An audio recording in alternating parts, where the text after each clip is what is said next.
Waste Avoidance workshop. Thank you very much for coming.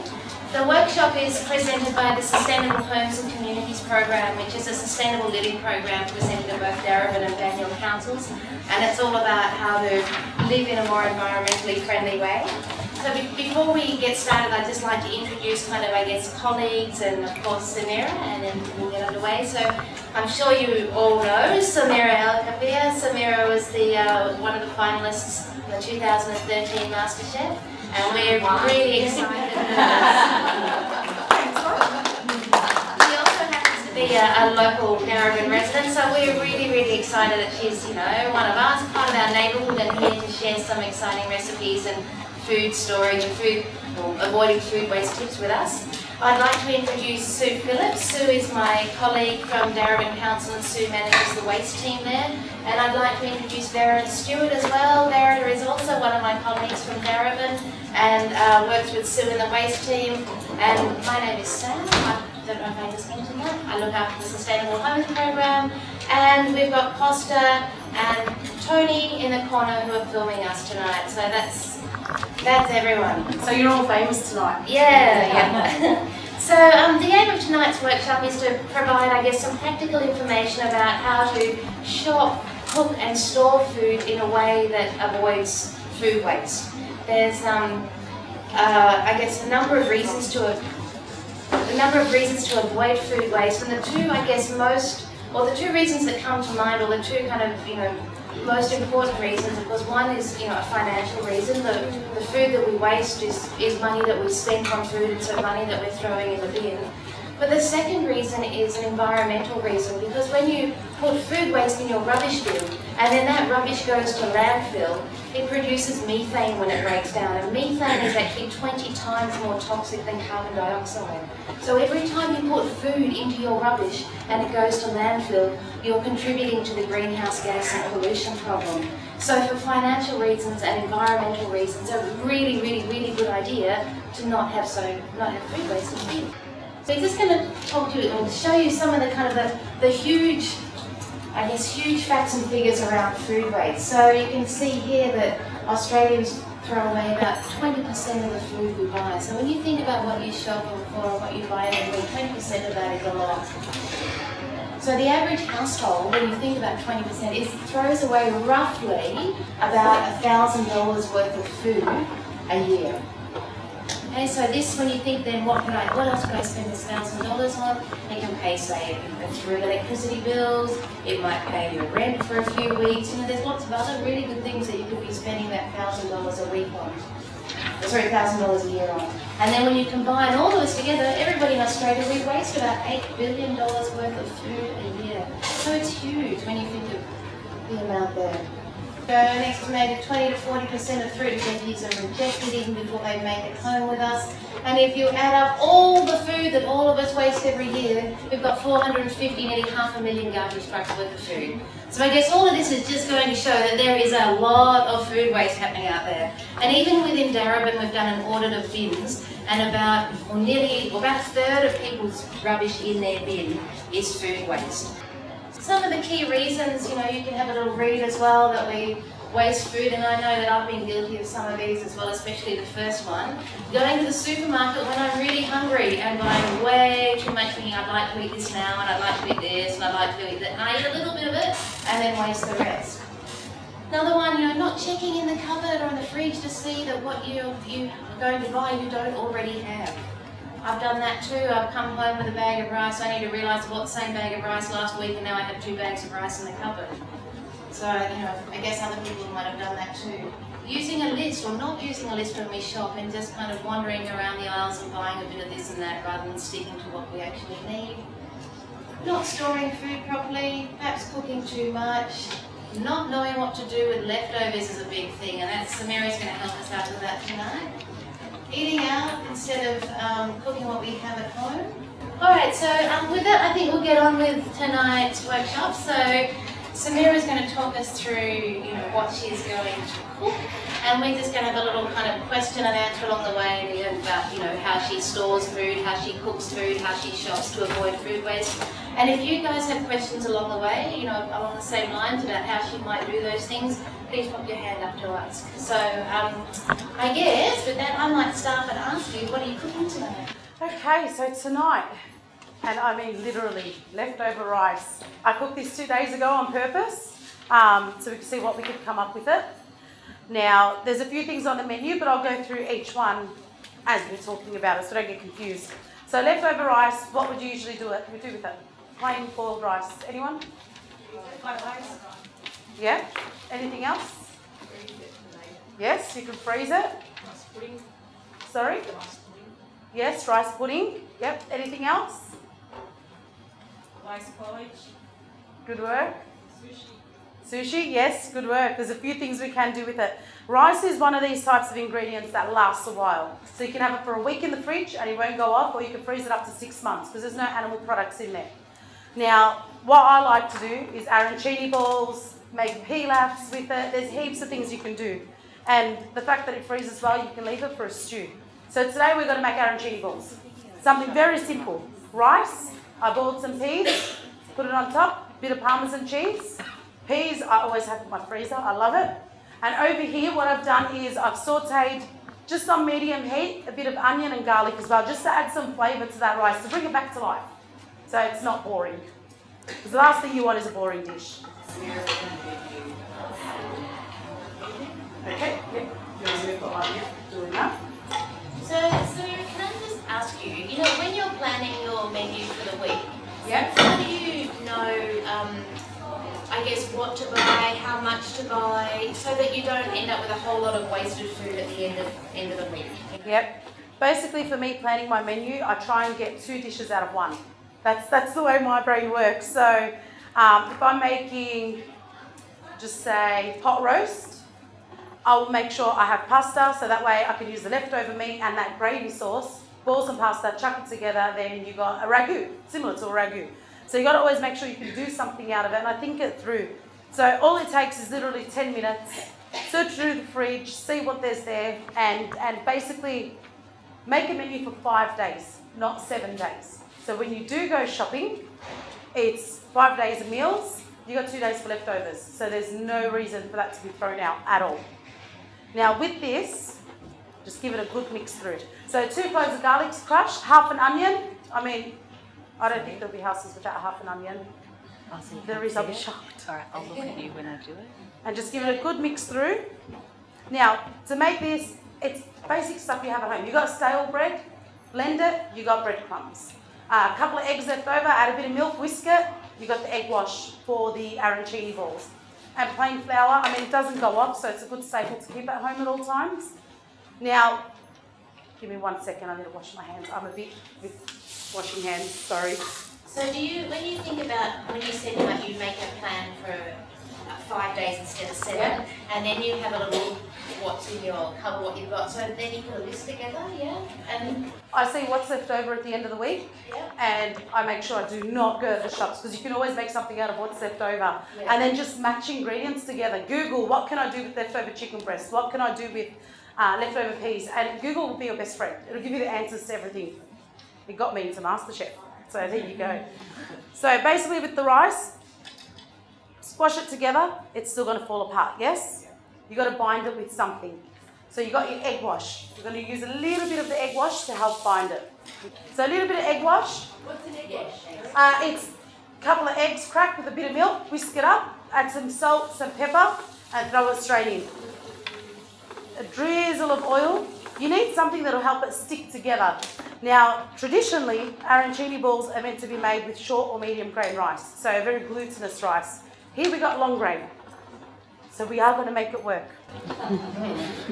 So can I just go back to the shopping topic for a second? Yeah. Sorry, I'm No, you're right. being a pain in the backside.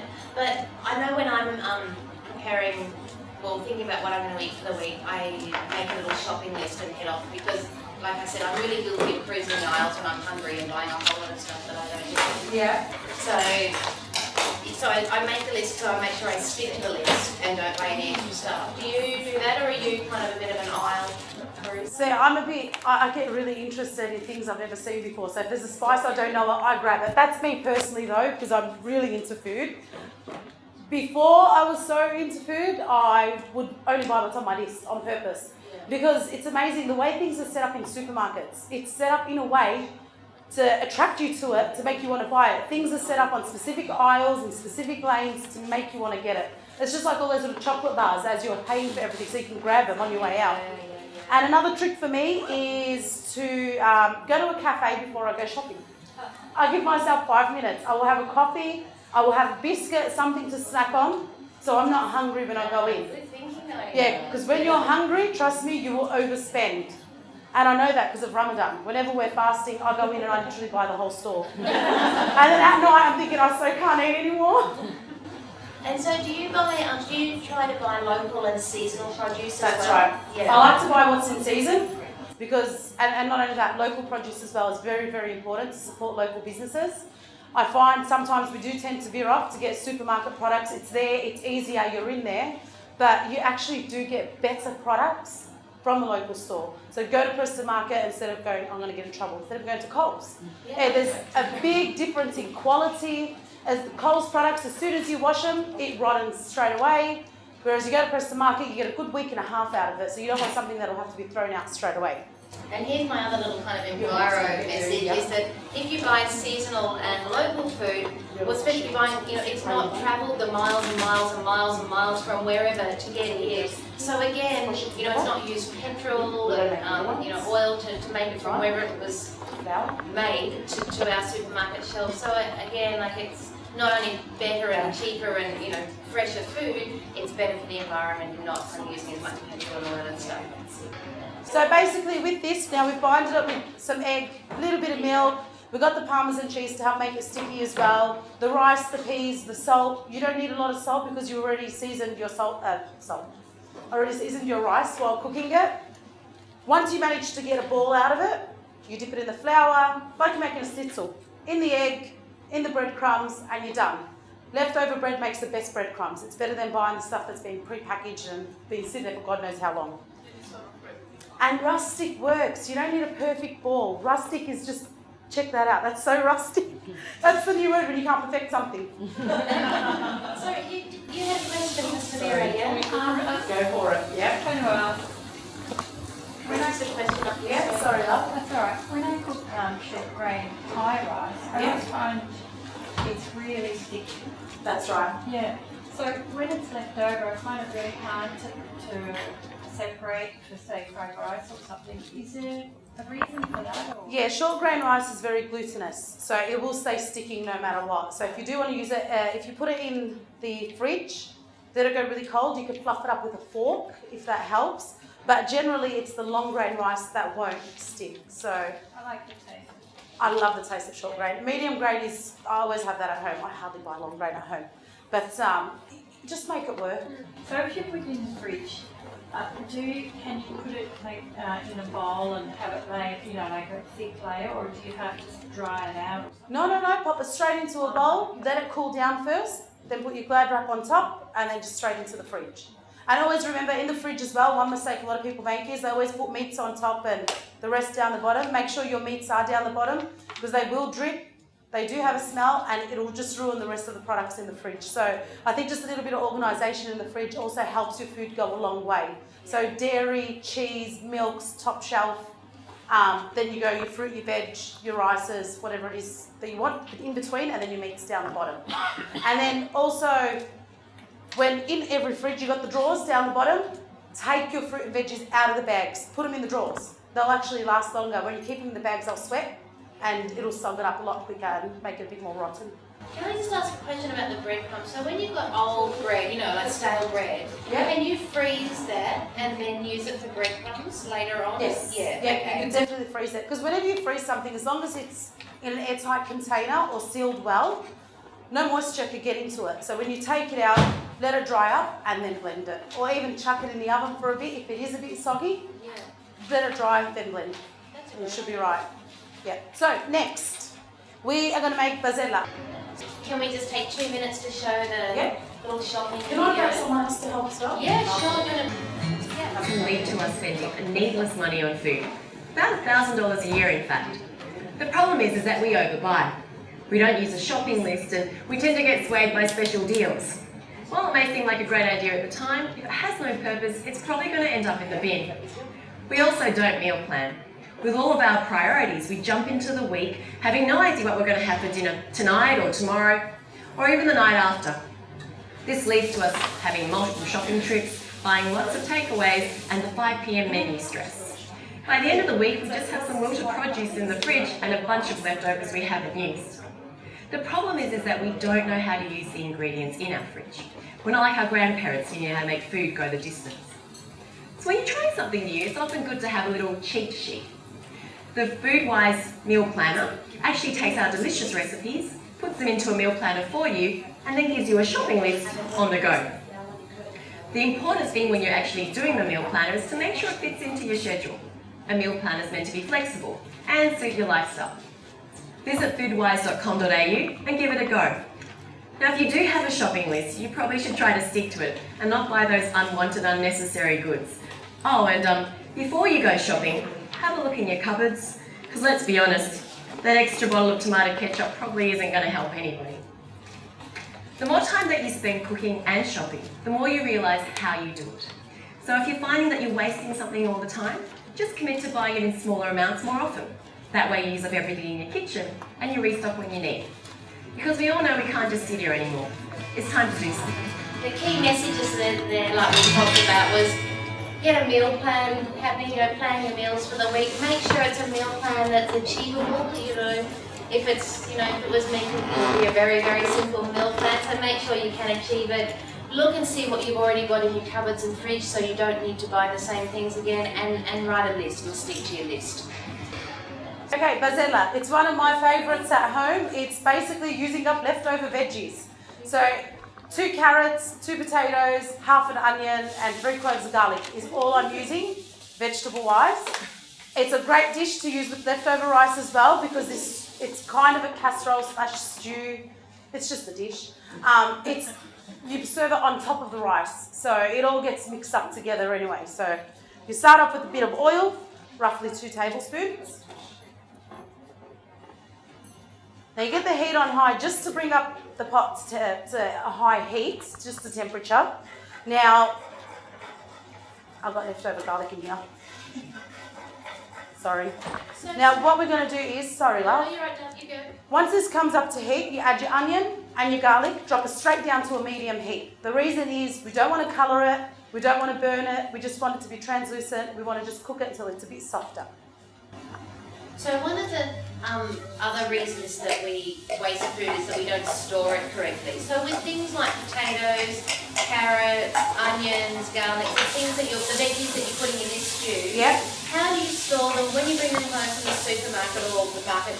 How do you store them to make sure they last as long as they can last for you? Well, potato and garlic are meant to be in a dark room that's well ventilated, so it lasts longer. Sunlight does affect it. It gets it rotten a lot quicker, and if there's no ventilation, it will rot straight away. Okay. So in a dark cupboard maybe? Or No, cupboard won't give enough ventilation. I chuck mine in the laundry. How often do you go in the laundry and turn the light on? Yeah, that's true. Not very often. I just say, my clothes to dry cleaners. I'm so lazy.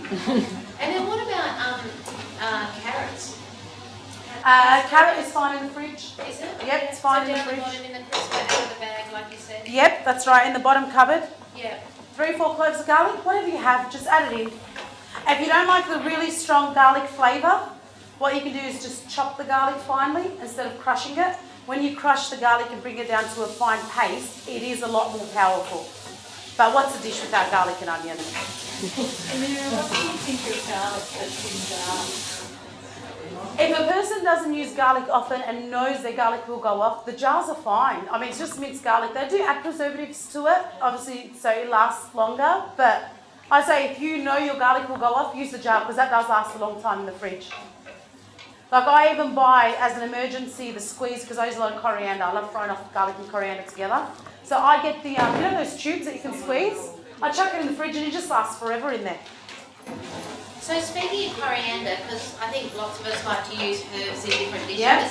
So how do you store those? I know if you grow them yourself, it's easy because you can pick as you cook. But if you buy a bunch. Yep. of coriander or basil or whatever from the supermarket. Yeah. Market. How do you store that so it doesn't go all wilted and blur, you know, like that? Well, with all herbs, when you first purchase it, you should wrap it in paper towel. Yeah. It helps it to last longer, and put it straight in the fridge. Or you can sit it in a little cup of water to keep it more vibrant. Yeah. Like coriander is the type of herb that a lot of people use the leaves of it only. The stalks are amazing, and I love adding it, frying it off, as I said, with garlic, and just add it to a dish. It brings the level of the flavour up a lot higher. So what you can do is, this is what I do with coriander. I finely dice it, rinse it, glad sealable bags. Glad bag, chuck it straight in the freezer. Yeah. Yep, and I freeze it as it is. Yeah. Other herbs such as rosemary, thyme, oregano. Now we all buy a bunch of it and end up using 2 twigs from it, and that's about it. What you can do is get an ice cube tray, fill them up with olive oil, put your herbs in there, and it actually keeps them freshly frozen. So then you can just pop the cube out and just use that in the cooking. So you got a bit of oil and a bit of herbs. That's right. You get your herbs, you get your oils. Even if you're going to roast veggies, just pop the cubes out, chuck them in the pan or the tray, and you can use it to roast your veggies in. Because olive oil doesn't affect it. It's a beautiful flavour. So you know when you said you put it in a cloth, a paper towel, was that a damp paper towel or a dry one? No, I put it in a dry one. A dry one. Because it'll dampen up on its own in the Yeah, fridge okay. as well. I just want to clarify, if you're freezing herbs, do you need to wash them and then freeze them, or do you wash them when you take them out to freeze them? When you want to use them, I always rinse them, leave them in a bowl, let them dry up before using them.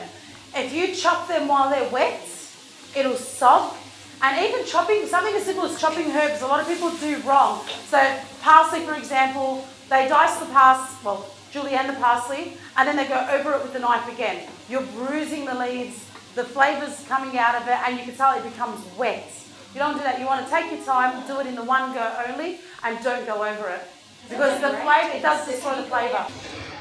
So yeah, I'm growing basil at the moment and it's gone crazy, which is fantastic. That's great. Have Yeah. luck with it. But would you store it in a Ziploc bag, like cut it, store it in a Ziploc Yeah. straight in the freezer as well? Things like basil, when you do store it and freeze it, when you defrost it, it is wet. So it's great to add into a dish instead of a garnish on top or a salad. I always freeze mine because I love making little kibbehs, and I just blend it. Blend it with capsicum. You can make a dip out of it. Just some capsicum, parmesan, cashews, and you have a dip. So there's always a way you could use it. And dips are the best excuse to use anything. One of the things I do, because I grow lots of basil as well, and so I de-stalk the leaves, wash it, and when they dry, I roll it in a really tight roll in glad wrap, like cling wrap, so it's get all the air out and it's a tight roll. So I end up with a log, and I freeze it, so a frozen log of basil. And then when I want to use it, like Samira said, in cooking, but not garnishing or anything, I just chop a bit off the end, and then you don't have to unwrap the whole thing. So you just saw off the end what you need, and then cover the bit that's going back in the freezer, so it doesn't get freezer burn. And say presto. And pesto. So, I think the way you've done it before, if you're going to actually freeze your herbs, do you actually like wash them and dry them before you freeze them? Or do you, like, I think if you're going to freeze So them, if do you're you going to freeze it, wash them before you freeze them? I would wash them and dry them. It just makes your job easier when you take it out and defrost them. Clean when you Yeah. get out of freeze. And to dry them, just on a paper towel and a bit of sun, they'll dry up on their own as well. But then you get herbs such as, actually, let me tell you what I'm putting in here first. So the 2 carrots finely diced, because they take the longest to cook. Straight in, saute it with the onion and the garlic. The potatoes we cut in chunks, because over a period of boiling, they fall apart. So you want them a little bit chunkier, so that way the carrot and potato cook evenly. Put it straight on top with a bit of salt. Give it a good stir until it's all coated with the salt and the oils and the flavours. And then, my best friend, Aldi's $1.29, can't go wrong. Chuck it straight in. Now, one of the biggest mistakes we make with tomato paste, tomato passata, any tomato-based product is as soon as we put it in, a lot of people put water straight away on top. You have to cook it out. It gets rid of the acidity as well as cooking it out, and just a pinch of salt will work well with it as well. A pinch of sugar, I meant, sorry. Now, back to herbs again. Mint is one of my favourites. It grows like crazy at my house. It's one thing that doesn't die. What I do is, when it's getting to the end of the season and they're getting a bit coarser, I chop them all up and I dry them.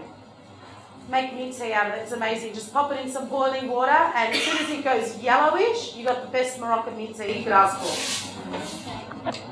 Are there other herbs that you can dry just, as well? Yeah, I make thyme tea because thyme's really good for the lungs, especially if a person has a really bad cough. It's excellent. I don't like to use medication. That's the type of person I am. So thyme tea, morning, night, excellent for the lungs, excellent as a detox. Oregano tea. All you do is just pick it off while it's dry, pop it in there just a little bit. So a couple of sticks of them, stalks of them in the boiling water, a bit of sugar, and you're right. So really, you can experiment with any herbs. Sage Sage is very good. good for hot flushes. Yeah, sage is excellent. Leftover ginger, chop a piece off, pop it in your water bottle. It's excellent for the body, and for those that are pregnant, it's good for morning sickness as well. So now that we've cooked up the tomato sauce, we fill this up with water so we don't waste anything.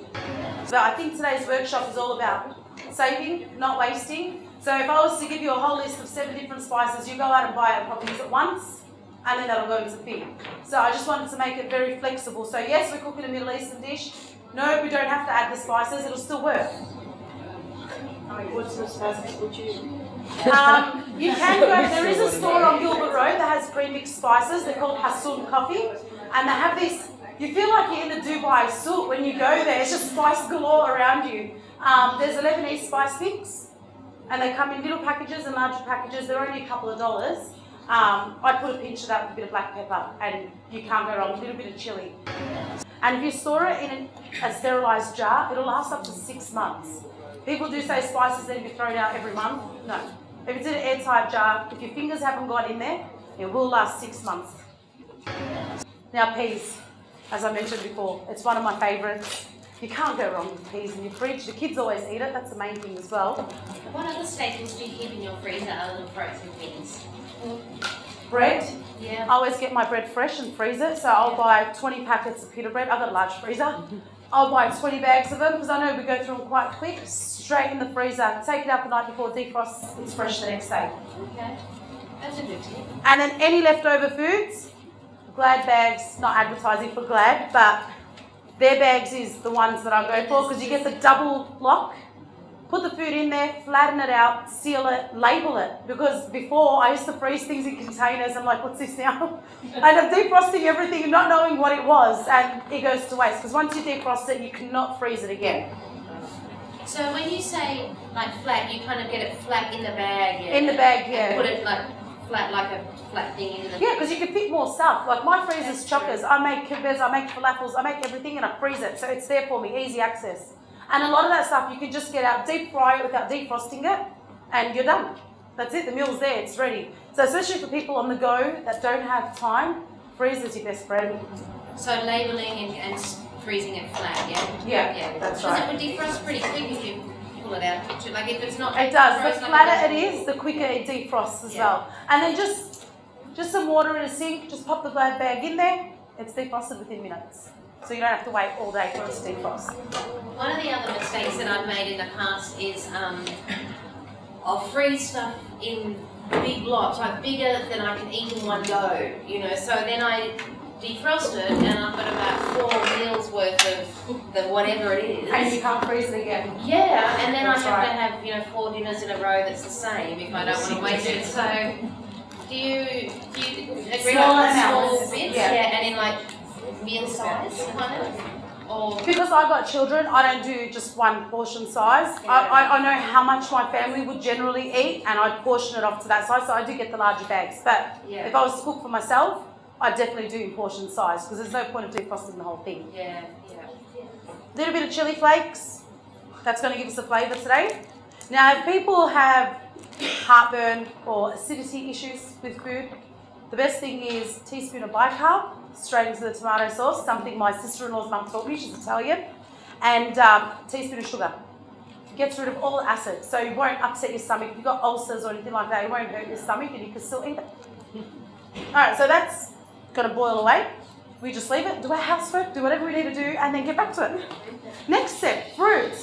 Yeah, that's it, vacuum while on the phone.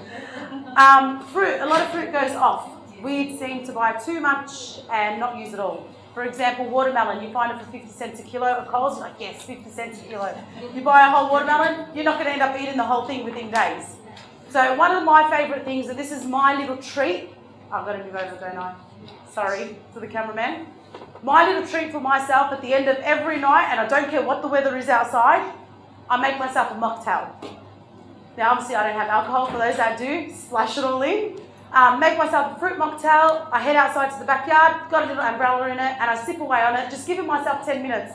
Now my husband thinks I'm not normal. And I go, this is mine, and I don't let him come and join me. I go, have yours in the house, leave me in peace.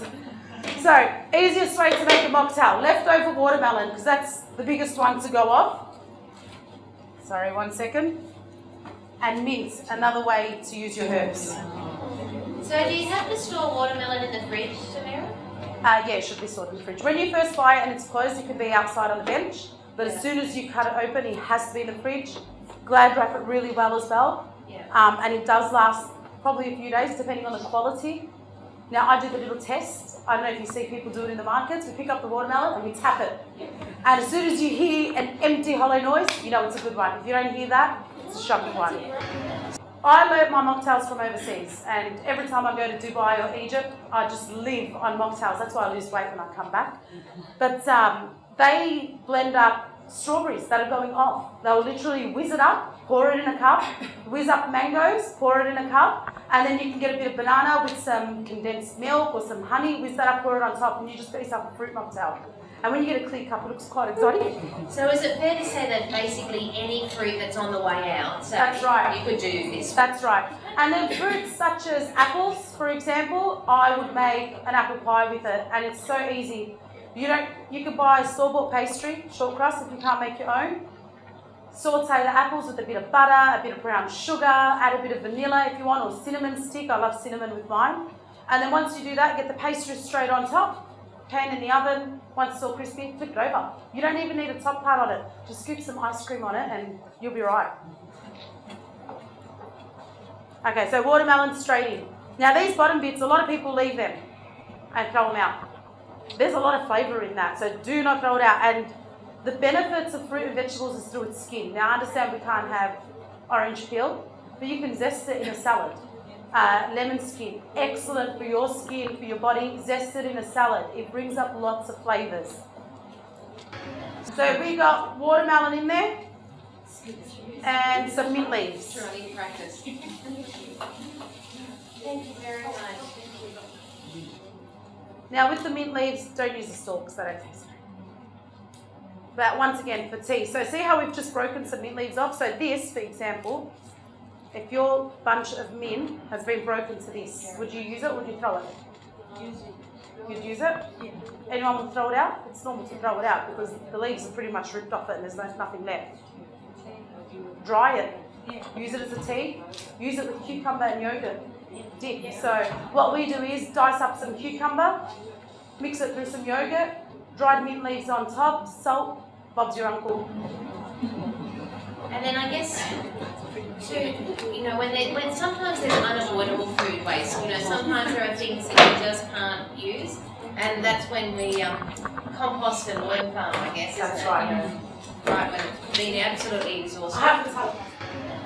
So it's amazing, small things, even potato peels. You know when you peel potato and they've got the little bits sticking out of them? Chuck them in your garden.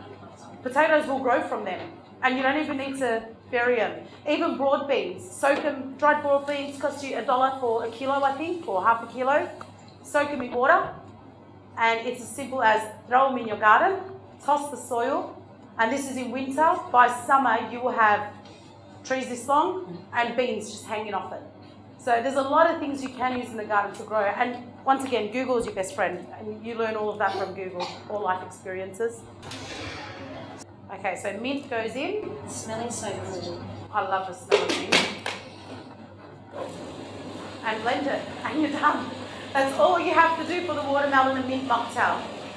Don't add sugar, you don't need to add anything. Fruits are naturally sweet, and even if they're not that sweet, at least you know you're getting goodness into your body. You don't want to destroy it with adding more sugar. Can I ask, Samara, I know sometimes when you, like for instance in mango season, and you can go to the market and you can buy a big tray of mangoes. That's right. I know some people will slice the flesh off the mango into pieces and put those in like the Ziploc bags you're talking about and freeze those. Can you do that with other fruits as well, or would mango be the only fruit that you think you could freeze, or? No, you can freeze all fruits as long as you use it to cook with afterwards or to blend. So Not to eat like a snack. No, you wouldn't eat it like a snack. So for example, for my banquet, I managed to get boxes of mangoes for $10 a box. My dad's a good bargainer. So I went and bought 10 boxes and I'm thinking, what am I going to do now? So I ended up peeling them all, put them in airtight containers, straight in the freezer. They were ready for me when I needed them. I took them out and added them to half defrost only, and then whiz it up, and you still get the ice chunks in there as well, so it's nice and refreshing. Okay, this is almost done. That's how quick it is. So we're just waiting for the potatoes. The carrots are cooked through. They still have a little bit of a bite, which is what you want. We're just waiting for the potatoes to go soft. Now with this dish, there's a lot of things you can add. I personally love to make it with minced meat. So while I'm sauteing my onion and my garlic, I chuck 100 grams of minced meat in there. You don't need a lot. Cook it off. But today we made vegetarian version to please everybody. But yeah, a bit of mince, cook it off. The biggest mistake people make with minced meat, and this is why sometimes it has an awful taste to it, they don't brown it. So what they do is they wait until it goes grey, then they add the rest of the veggies or the sauce or whatever it is. You need to wait until that mince goes a golden brown. So you're literally scraping it off. So all liquid is dissolved. You scrape it off the pot, add the rest of your stuff in there, and that's when you get a beautiful tasting piece of meat. Or even lamb shanks. Cook it up with the lamb shanks, the onion and the garlic. Don't add your vegetables yet until half an hour before they're ready. Pop the veggies in. And obviously having the bones there, it works like gelatin, thickens it all up, and it's just a different flavour altogether. Can I ask a question, Samira, about the oil? So when you deep fry stuff like that, can you use the oil over and over? Oh, yeah. Like how many times roughly? Well, you know how you buy things in big jars? I buy pickled stuff in big jars, like 3-litre jars or whatever it is. So once you're done with the oil, just put absorbent paper, strain the oil through into the jar once it's gone cold, and that'll stay in your cupboard until you need it next. I say using that same oil until the colour completely changes and goes dark, then I ditch it. Okay. So you can use it up to, you could say 10 times before that happens, as long as you filter it. So there's certain filters you can buy, but I just use the sorbent paper and that was Okay, that's a great idea, but sometimes people think you can only use oil once. So to be able to use it, 10 times. You can, that's right. You want to go around, just pop them in here, just a few, and then dip. What sort of oil do you actually use for the frying those, Samira? Frying, I say if a person's on a budget, vegetable oil. Aldi's vegetable oil, can't go wrong with that. If a person's not on a budget, I like canola oil. There isn't a huge difference in flavour. It's a difference in quality, as in it will last longer, and it's a lot more lighter. But really, for a person who's not very obsessive about what oils and butters to use, vegetable oil. Like, I use home brand stuff at home. That's the best. Coconut oil is amazing. It's quite pricey, very good for skin, eczema, psoriasis, and amazing in biscuits. So at my cafe we make a gluten-free biscuit with dates, coconut oil, almond meal, and it's great, and it's really good for weight loss as well. Oh, another trick as well, if you've got leftover mozzarella while you're making your arancini balls, stuff it in the centre. Don't make the balls too big though, because when you deep fry it and take it out, when you break that, the cheese will literally ooze. So just a little cube in each one. Okay. And we're just on the subject of cheese, and on the subject of cheese, Samira, can you freeze cheese? Yes, you can definitely freeze cheese. Yep, there's nothing wrong with it. Just before it expires, if you're not going to use it, you can freeze it. Even if you get a piece on it that goes mouldy, cut it off, you can use it. Don't use a mouldy bit, but a lot of cheeses are ugly and mouldy. They're the tastiest ones, I must say. So we make a cheese ball dish. It's a dried aged yogurt cheese ball. It's covered in za'atar. I don't know if any of you know what that is. It's thyme, sumac and sesame seeds. It's literally coated in that, tied up in a bag and left aside to go mouldy. Now when you take that out, it looks horrible, but you peel that mould off, give it a quick rinse, drizzle olive oil all over it, like saturated olive oil, and it's the best cheese you could ever have. So Matt Preston taught me that one. The older and the uglier the cheese, the better it tastes. You can use coconut oil, you can use rice bran oil. The good thing about rice bran oil is there's no flavour added, so when you make your mayonnaise, you can use that, there's no added flavour. Whereas if you use olive oil or vegetable oil, it adds a distinct flavour to it. The good thing about things that go up to a higher smoking point is you can get it as hot as you want and you can use it a couple of times as well. So for example, I love using clarified butter. I never use unsalted butter in my cooking. I prefer ghee. I need a teaspoon of it instead of a tablespoon, and it doesn't burn. Whereas unsalted butter, it's got milk solids in there and it burns straight away. You've got to always mix it with a bit of oil so it doesn't burn. So there are a lot of options out there. So Samira, what exactly is ghee?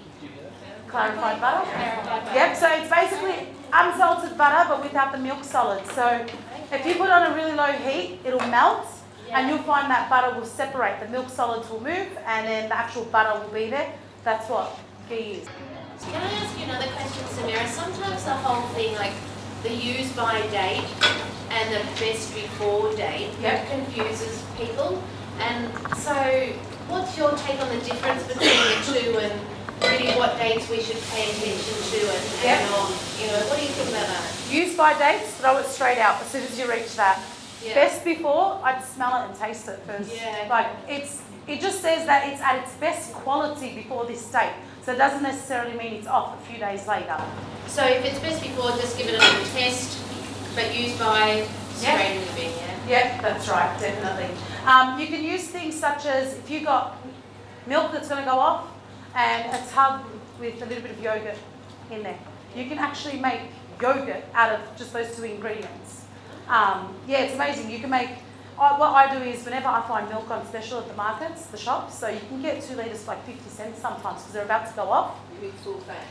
Full fat milk. You can do it with light milk, it just becomes a bit runnier. Pour it straight into your pot, you bring it up, there's a certain temperature. For me, I dip my finger in there, as long as it doesn't burn, it's right. Scoop in a cup of that yogurt that's left, give it a stir, take it off the heat, lots of blankets on top of it, and keep it aside for 8 hours, they say, or the next day. I leave it overnight and you've got set yogurt. And you can always add your own flavourings to it later on. So what I do for my kids is ice cream. I whip up some yogurt with mango, I freeze it, and that's their ice cream. So here I just got a pot of water. The leftover mint leaves with the stalks straight in. Bring it to a boil, 30 seconds, turn it off, you've got yourself mint tea. Can I ask you a question about meat? If you buy meat and freeze it, particularly minced meat, you then take it out and make a big pot of bolognese. Are you then able to freeze the bolognese? Yes, for as long as you've cooked the meat first, you then can refreeze it. But when you take it back out to defrost it, you can't refreeze it again. Just about storing eggs. How do you store eggs till they, so you get the best out of them so they don't go off? In a cupboard. In a cupboard? Eggs can be stored in a cupboard for as long as they're in the shell. Yeah. As soon as they're cracked open from that shell, Yeah. you've got to store them in the fridge and you get up to 4 hours. But what you can do is freeze your egg whites. Oh. So your egg yellows, make a custard, make something out of it. The egg whites can definitely be frozen and reused. Something to know about eggs is if you do put them in the fridge, they lose their biotin content. That's right. It's actually really good to not store eggs in the fridge and not buy them from the fridge. That's right. You gotta buy them from And the shelf. eggs, I used to buy my eggs from the fruit and veg shop, Yeah. and to them, they're good until they're off. Like they've got a use by date on them, but actually all that happens is the whites go thinner. Okay. So eggs last a really long time, well past use by date. Okay. And keep them in the cupboard that whole time? Yeah. Yeah, it's one in the cupboard. I always leave one in the cupboard. I never store it in the fridge. I don't get space in the fridge. That's fine. Sorry. I always put mine in the fridge, but I won't anymore. Yes. Definitely can. Taste the cheese, you get a little bit of green mold, just cut it off, you'll be right. I've had some tomato packing with the starter jars, and you open it and use some of it and it's in the fridge. And then I've gone to use it and there's mold. Scoop it off. And like I Scoop it off. That's what I do, especially with tomato paste. But the best way to not get the mold, just put the jar in the freezer. Now they say you can't freeze jars, but I always get the jar of tomato paste straight in the freezer. When I need it, I just take out what I need. Because you're going to cook it off anyway, so it'll defrost. Another thing you can do is put some olive oil in there. On the and face it of it. seals it, and then you can just put it in the fridge. That's right. It's like olives. When you buy your own olives to preserve them yourself in the brine, you always put a thick layer of olive oil on top. And obviously water and oil don't mix, so that sits on top. It stops it from getting all mouldy and funky as well. Maybe we'll have a look at another little video, and this one is about food storage, about how to store your food without wasting.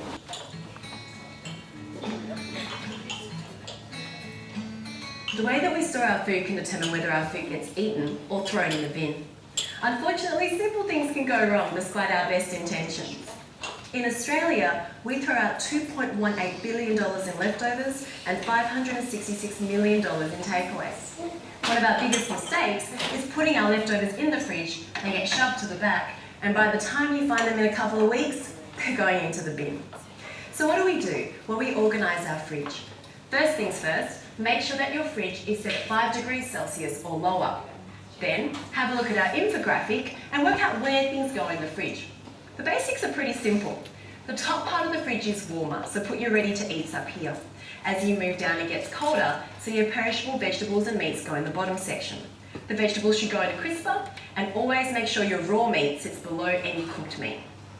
The door is sort of the hot area of the fridge, which means that you want to put your things with high turnover or your less perishable goods in this section. Always make sure that you put your leftovers into clear containers so that you can see them, and keep them at the front of the shelves. Then, when you want to buy takeaway next time, look in your fridge first and see if you can whip something up. The other section of the fridge that's really important is your freezer. Always freeze things in manageable sized portions so that you don't waste anything when you defrost. And an interesting thing to know is you should never overpack your freezer. See, the freezer needs air to move around to keep things cool, so when you overpack it, you strain it and make it less efficient. The other thing is you often can't close the freezer door. These are really, really simple things to do, and they make our food storage so much better. Because we can't just sit here, we have to do something. So let's get food wise about food storage. We might just talk about composting for a minute, because obviously there are some things that you can't put to good use. There is inevitably going to be some food waste. So as we talked about earlier, it's not a good idea to put it in your bin because it pollutes. When it breaks down in landfill, it pollutes. So the best thing you can do really is compost it or worm farm it, either way. So there's really good benefits of composting. Obviously keeping your food out of landfill is one. But as Costa talks about, it creates beautiful rich garden soil for your garden or your veggies or whatever it is that you're growing in your garden. And it's a really, really easy thing to do. So when you're thinking about composting, think of it as a vegan lasagna. Okay, so no meat and dairy, okay, so that's the vegan thing. And a lasagna is layers, yeah? So you've got a layer of, say, food scraps, and your food scraps are generally quite wet, and they're a source of nitrogen. But you need to layer it with carbon as well, and carbon tends to be dry things, so dried leaves, screwed up newspaper, ripped up bits of cardboard, so anything that's dry, twigs even. So you're basically trying to get fairly equal layers of nitrogen and carbon. So kitchen scraps, dried leaves, kitchen scraps, dried leaves, kitchen scraps, dried leaves. Or instead of dried leaves, like I said, scrunched up newspaper and cardboard. So keep your layers fairly even. You'll also need to turn your compost a little bit, because the thing that helps it all break down is oxygen. So if no air is getting into it, it's more difficult for it to break down. So there's these things that we sell them at work. They're like a giant corkscrew, and we call them a compost mate. And you just twirl it into the compost like a corkscrew. Pull it up, it's very easy. You don't need many muscles to do it at all. And that aerates your compost. But of course, you can do it with a shovel or a stick or whatever you've got handy. You don't need a fancy utensil to do it. But the layering is the secret, and aerating it is the secret to getting really good quality soil that you can then use in your garden. If you have a courtyard garden, so you haven't got any soil, yeah, how can you do compost? You can do. Do you mean no soil for? So no garden to put your compost in? Is that what you mean? Not compost, but I've got a concrete garden, basically. Grow boxes. Okay, so you can put your compost bin straight down on the concrete. That's not too hot, would it? No, not necessarily. It depends on the size of your compost bin. if your compost bin was only really little like this, then probably too much heat would radiate from the concrete. But a fairly normal sized compost bin, you can put down straight down on concrete or on earth or on bricks. So like a 220 litre. That's quite a big one. But the other thing you can do, Yvonne, is if you don't have a big garden to put the compost on, or you don't have much space for a compost bin, is use a bokashi bin on your bench. And that's, I guess it's like a benchtop composting system where you can put your food scraps and whatnot in. You don't need to do the layering thing that you do in a compost bin. It breaks it down very quickly because it has some, I think some chemicals and microbes and whatnot in there. There you go, enzymes. And then you can use that straight onto your, put that straight onto your pot. So that's, I guess, a small scale version of composting. Yeah. But bokashi you can't make too hot either. So bokashi is best at about 23 degrees. I would choose a shady part of your garden, like shady part of your concrete area for your composting. Because there's places that have more sun, and you want a less sun position. The other thing you can do, Yvonne, is use a worm farm because that takes up a little less space, but you will need to have that in a shady position because if your worms get too hot, they die, you know, so a bit of a, you can have a mass worm death, which is a little disgusting. Now, if you were to make this at home, what would you do with the leftovers? Sorry? Freeze it. Yep, definitely. Yep, shepherd's pie. It'll be amazing with some mashed potatoes and some cheese on top. Or you can just reduce it a little bit more, and then you get yourself crab pie. And not only that, by the next day, you would go thicker on its own by the time it gets out of the fridge as well. Another thing, Work lunch. work lunch, yes, yep. But it definitely can be frozen, defrosted, and made again. Me personally at home, I do double batches. I always freeze a batch and leave a batch to be eaten. So that way, whenever I'm busy, I know it's there, they just need to heat it up and that's it. Could you make a soup? Yeah. I'd add a can of diced tomatoes. I'd add probably a cube of beef stock or chicken stock in there to add some more flavours, or if you're vegetarian, no. A bit of barley, lots of water, and bring it to a boil. That barley, it can add flavour to it, it would add texture to it as well. So you could definitely do that. You can even chuck in extra veggies because you got the base there, the flavour. You just throw in what you want. Even freekeh, if you boil up some freekeh, it's an ancient grain. It's amazing for the body, freekeh. So if you boil that up, it takes no time to boil, and then serve it with that instead of rice on another day. Now before I had the pot of water on with the mint leaves, so you can see up there it's gone yellow. That's your mint tea. If you want to chuck in black tea bag, you can. Cinnamon stick, you can. I prefer mine like that. I like it really sweet smell. And it's actually quite nice. So you'll get to taste that one too as well. Does anyone have any questions related to food waste or not wasting food in the scenario? Any questions about how to store this or that, or how not to waste this or that? I've got one.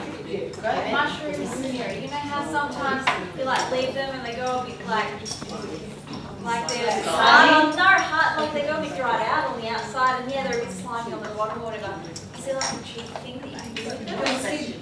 Peel the skin off. You look underneath the mushroom, it's got like little flaps. Just grab that and peel that off. And then peel off the mushrooms again. As well, you just Peel it off. slime. And then just give it a new life. And that's it, yeah. Just peel it off. Like I don't peel the skin off. I don't even wash my mushrooms. I just pat dry them, wipe them down, just to get the soil off them, because you're not meant to wash them because they're like a sponge. They absorb everything straight away. So even you can dehydrate. You can get the dehydrated mushrooms and just soak them in water to rehydrate them. So that's another option. You can soak it to rehydrate it. But I just peel the skin. Because on the Foodwise website that we've been showing you the videos from, there's a fantastic little bit on it called Recipe Room. So if you, like Yvonne just said, what do I do with lentils? So with leftovers, what do I do with this leftover piece of chicken? Or what do I do with this leftover 3 apples? Or whatever it is that you have left over. You can go into the Recipe Room section of the Foodwise workshop, look for the ingredient that you are interested in cooking with, whatever leftover ingredient you have. And so in this case, let's pretend that it's apples. Sorry, not the first one at the top. That one, yeah. So we click on apples. Ingredients. Yeah, and then we go to Yeah, so we want maybe one or more ingredients to feature in the recipe, and we might want to only have vegetarian, vegan, or gluten-free, depending on food or dietary requirements. Click the View Recipes.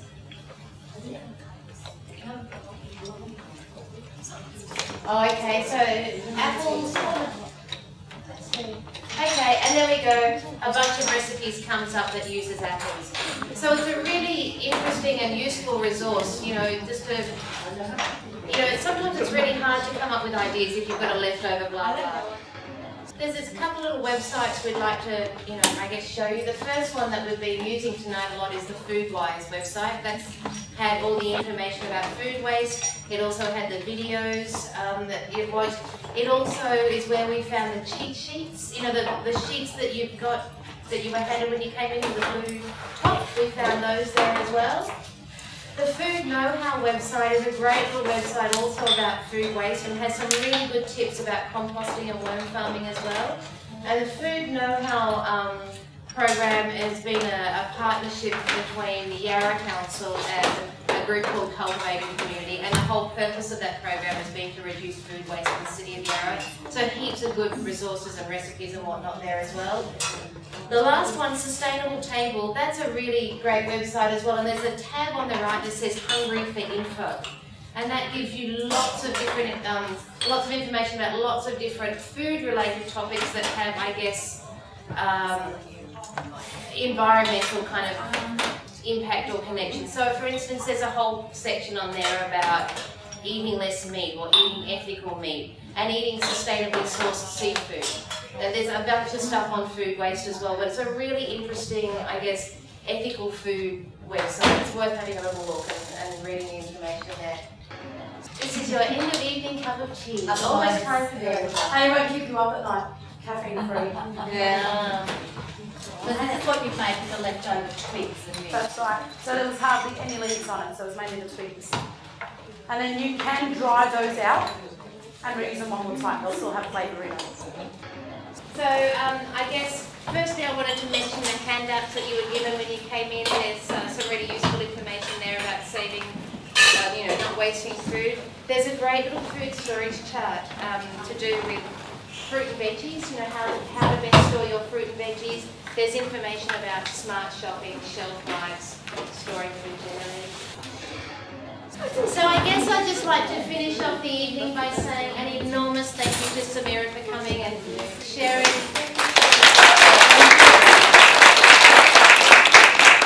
We're really lucky that Samira is, like I said, part of our neighbourhood and willing to share so much of what she knows with us. So really a huge thank you. No, thank you for having me. And I hope all of you take away some tips on how to shop, cook and store food in a way that reduces food waste, because don't forget, you're wasting money and you're polluting our beautiful planet when you throw food in the bin. So please, please try and reduce your food waste.